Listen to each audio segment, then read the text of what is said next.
સૌથી પહેલા તો તમે કીધું એ પ્રમાણે મારું નામ જયદીપ લાખણકિયા છે. હું ભાવનગરથી બિલોંગ કરું છું અને અત્યારે માલ્ટા નામના દેશમાં રહું છું. અને જાન્યુઆરી 2026માં હું માલ્ટાથી ચાલવાનું શરૂ કરીશ. 12,000 જેટલા કિલોમીટર ચાલીને ઇન્ડિયા પહોંચવાની કોશિશ કરીશ અને એમાં હું 20 જેટલા દેશ લઈશ અને 1.5 વર્ષ જેટલો રોડ ઉપર ચાલીશ.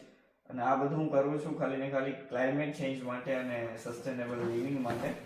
તો હા, પણ તમે આ શું કરવા માટે કરો છો? તો અત્યારે વિજ્ઞાનની દ્રષ્ટિએ જો ગણવા જઈએ તો ક્લાઇમેટ ચેન્જ એ સૌથી મોટો પ્રોબ્લેમ છે અને ક્લાઇમેટ ચેન્જની સૌથી ખરાબ અસર ભારતને થવાની છે. ભારત પાસે સૌથી વધારે વસ્તી છે અને આપણી વસ્તીમાં ઝાઝા ભાગની વસ્તી ખેતી ઉપર અને નાના મોટા ધંધા ઉપર ડિપેન્ડ કરે છે. તો ક્લાઇમેટ ચેન્જ અત્યારે થઈ રહ્યું છે તો એની અસર આપણે વસ્તીને થાય છે. જેમ કે આ વર્ષે તે પંજાબમાં જે ફ્લડ આવ્યું, ઉત્તરાખંડમાં જે ફ્લડ આવ્યું, ગુજરાત